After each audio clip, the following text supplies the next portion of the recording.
Welcome, everybody. This is my first Facebook Live interview, and I wanted to launch it with Eczema Awareness Month because eczema is one of the most common things that I see in my practice and that children and their parents come to see me for. And there are so many wonderful people that I've met along the way that have been such incredible advocates for eczema awareness. And so I have with me Amber Haygood, and I first met Amber when she dropped off her daughter at Camp Discovery in the summertime many years ago at this point. And so Camp Discovery is an American Academy of Dermatology sponsored summer camp for children with skin conditions. And the reason why I wanted Amber on is because, like I said, I got introduced to her through her daughter first, and we immediately connected at the heart because we both care so much about empowering those with skin conditions and their families to see and believe the unique beauty that we all have. And I know that it has been and continues to be a long journey for you and Emily with atopic dermatitis, but your story is such an important one, and I wanted to have this platform for you to be able to share that. So thank you so much for being here. I wanted to start with, let's go back to the very beginning when you first noticed that Emily was struggling with her skin. And what I really want to know is what you were feeling as a parent in those moments and what you were struggling with. And so let's start there. Sure. So Emily has always had eczema. It started out probably when she was about 2 or 3, and it was main places, crease of the arm, back of the leg sort of thing. But when she turned about 8 years old, for whatever reason, it pretty much flared and was all over her entire body. It was very scary because I didn't think it was eczema. I've never seen eczema like that. So to me, it was like something was seriously wrong. And I didn't know what to do. So we started going to our rounds of doctors, which I think I've told you before that I've been to many, many, many doctors. We've been to pediatricians, we've been to allergists, we've been to 8 different dermatologists, and none of them were helpful at all. So, which made it even scarier. Part of having you on is definitely sharing the patient and parent perspective on what it was that you felt like you needed, but also I want your story to be heard so that healthcare providers and doctors and pediatricians and dermatologists can have a better idea of the other side and what our patients need from and hope from us and what they're looking for in terms of not just the medical side of it, but just supporting someone who's going through something like this. And so what is it in those early stages when you were seeking care from these different physicians, what were you getting, what were you not getting, and what were you hoping for? So I think what I really truly wanted to know was why it was happening and like why it wouldn't get better. And the majority of the doctors, I would probably say 90% of the doctors before we found our final dermatologist, there was no explanation. There was just a cream and we'll see you in 6 months. Or we went to an allergist and it was all confusing. Like it was, well, it's allergies, it's not skin. Don't see a dermatologist. We can take care of it. We just got to get you on shots and drops and all this stuff. So no one wanted to work together. So in that end, it was kind of frustrating because I'm like, okay, so like obviously something's wrong with her skin and it's affecting her skin because it's her skin that is the problem, but nobody would talk to each other. I really wanted to just know why it was happening. I feel like I have a better understanding of atopic dermatitis now. So I know that it's not like a cut and dry, answer. But I think that was my main thing. Like, why was it happening? And was there something more than just a cream? I mean, because we pretty much have like stock by now and like triamcinolone and clobetasol cream. So I'm like, there's got to be other options out here. And as Emily got older and it got worse, it became more than her skin. Like it affected her everyday life. Like she wasn't sleeping at night. I had to quit 2 or 3 jobs because she was at home now. She couldn't even go to school. Like it became a social and emotional thing for not just her, but me. So you already felt isolated with a skin condition that it felt like nobody else had and nobody else understood understood, but then you actually were isolated because you were at home with just yourself and your sick kid who you didn't have any way to like help her. At that time, we didn't have any way to help her. What were Did I answer all your questions? Yeah, absolutely. And I mean, in those moments when you felt like you weren't getting the answers, there wasn't really anybody to turn to, what were sort of the things that you were afraid of, and what kind of got you out of it? What were things that what are resources that you were able to find? Because I know a lot of it you had to do all of this to find it yourself. You had to be the one to go out into the unknown and find what's out there and what's available, and a lot of it was on you to do it since you weren't finding the support. Yeah, I always tell people not to go on Google and Google atopic dermatitis, but I mean, honestly, that's where I started. It was like nobody was helping me. Even all the doctors, didn't matter how much I was paying them, it still was not helpful. The treatments, nothing was helpful. And so I started, on the internet trying to look up, what is eczema, what causes eczema, why do kids get eczema, stuff like that. And I remember late one night, it was like in the middle of the night, and I was on the computer, and I probably have Googled this a million times, but I Googled pediatric dermatologist in Houston. Like, I live in Houston, like a prime spot for like medical specialties and care. And like, I was never able, nobody was like, oh, go see a pediatric dermatologist, or, oh, go to Texas Children's. Like, I never got any of that from any of the doctors that we saw. I just wanted hope. Like, and I think that's what a lot of parents want when their kids have such severe atopic dermatitis. I think they just want like hope that it's not going to be like this forever. And if it is like this, there are things that you can do to like help your kid, because you don't want to see I remember thinking like, oh my God, if I can just like pray hard enough that God can give me the skin condition and not my baby, like I would do anything. But there was never, obviously that's not something, it wasn't something that I could pray away. It doesn't mean that you don't have like faith. It doesn't mean your faith isn't strong enough. It doesn't mean that you're not praying enough. It doesn't mean that you don't believe in God enough. But I think I've learned that through the years of this, that God answers prayers in so many different ways. Because when we started healing emotionally, the skin condition just really wasn't that big of a deal. Yeah, I knew it was gonna happen at some point. But so one of the points that you really touched on that is really important to me when I'm seeing my patients, like you said, part of our job as healers is hope. There's not always a cure for something, but that doesn't mean that we can't help somebody in whatever way that means. And that could mean something that, we focus in our medical training, and which is important. We focus on all the medical things that we can do, but sometimes someone just needs, especially, I can't tell you how many times someone has come to me and said, we've been to so many different doctors, and sometimes all they really needed is for someone to sit down and to listen to all the things that they have been through and give them that little bit of hope. And like I said, it's not always medicine. Sometimes it is, providing a listening ear. Sometimes it's time. Right. Time. And that's one of the beautiful things about me being able to open up my own practice, because I never have to look at a clock anymore. I can just completely be present with the person in front of me, which is so important to build that relationship and of trust. And it really is. Sometimes it's the way you can help is finding a community of other people who understand what you're going through. Because, like you said, it's so isolating to feel like you're alone in this. And when you find others who understand what you're going through, and there's something so empowering about that, where you start kind of when you have that support and community, then you start feeling stronger about advocating not only for yourself, but then you start doing it for others. And we talk about that all the time.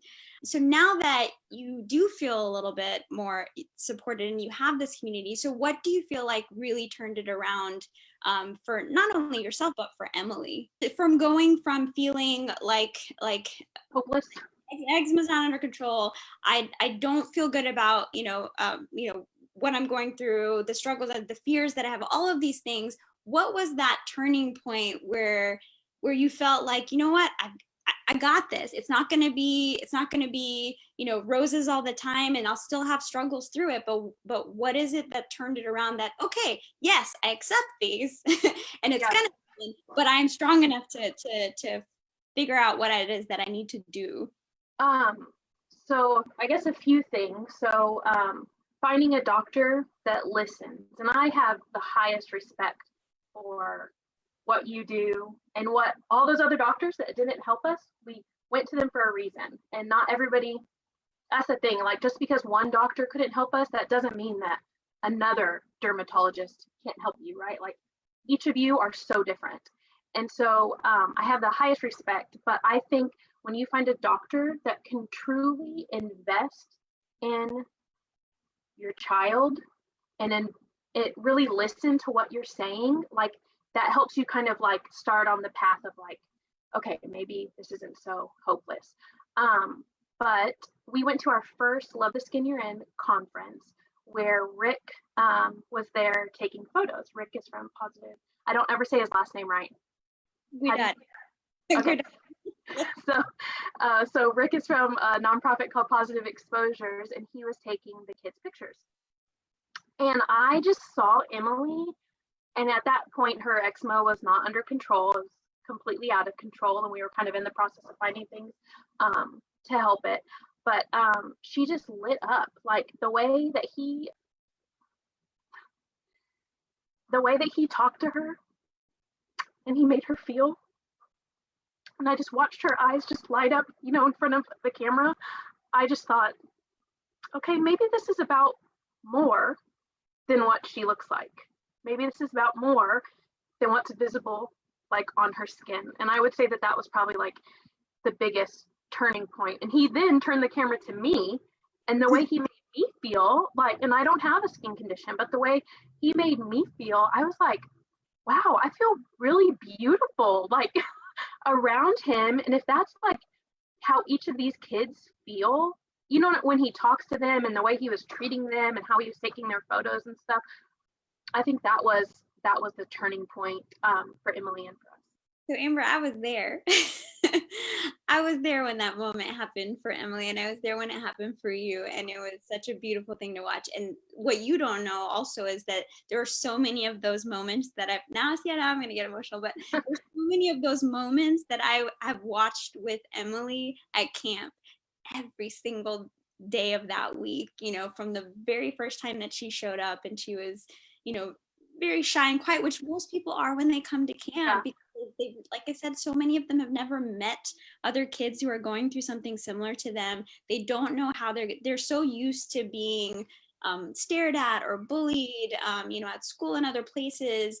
And they're finally in a place where everybody kind of has something going on in their skin. It's you just get to be a kid there. You just get to do all normal things and be friends with people and make new friends and learn new things and have new challenges. And so to watch these kids from that very first day, shy, unsure of themselves, and then they leave camp completely a little bit more independent, a lot more confident in who they are, and then to watch that year after year, and start to become, and we've seen it with Emily, and we'll talk a little bit about that too, is that now that she's done it and she's more sure of herself and she knows who she is and that she's not defined by just simply what's on her skin, now she starts to advocate for others to also get to that point and have that perspective. What do all of us ever want? We want to be accepted, we want to be understood, and we want people to see us for who we really are. And I do a little thing on my personal page about eczema all month, but you can talk about your pain and I cry because remembering it is hurtful, but you can talk about all those things, but it's really not about your pain and your hurt. What it's about is how you take that pain and your hurt and what you make of it. And we know Emily still struggles, but that struggle doesn't define her. And I think that's where I want my daughter to be, is that struggle not defining her. Yeah.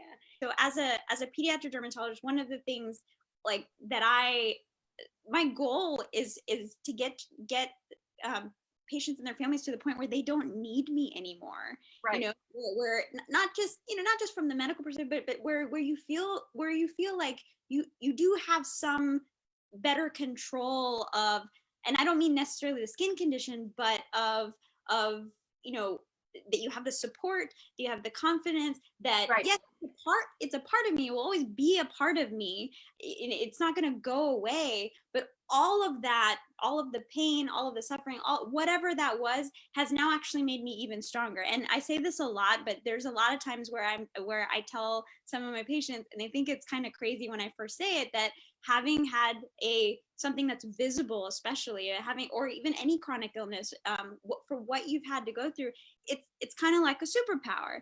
And they always look at me weird when I say that, and it's just what I mean by that is that when you've gone through something like that and you've experienced that pain, you once you've overcome that or learned how to handle those struggles and have the support to do it, you automatically become even more compassionate, even more kind towards others who are going through those same things. True, and yeah. you want to lend a helping hand because you want them to be in that same place that you've been. And so just to kind of round it out, so what are ways that you would encourage other parents to advocate for their children, whether they have eczema, whether they have other skin conditions, whether they have chronic illnesses, or they're struggling with depression, anxiety, anything in those ways? Like how as a parent do you feel like you could best support your child and advocate for them? So I believe that in general, most people's intentions are good. And I know that you know this, that we've experienced some very unfortunate instances with the general public, with some doctors, unfortunately, but I do believe that most people's intentions are good. And I think what started to make a difference is when I allowed people to ask questions, but I made a boundary that it's okay to ask questions, but it's not okay to be hurtful in the way that you ask it. So like our words are very powerful, right? So even the words that we speak to our kids. So Emily told me one time, I had said, you know, like her face, I think she was flaring up. And I said, not with the intention of like hurting her, but I said, what is wrong with your face? Like, but I didn't mean that. And like, I would never mean that in a hurtful way. But the way our kids like take what we say to them, even, she took it as there was literally something wrong with her.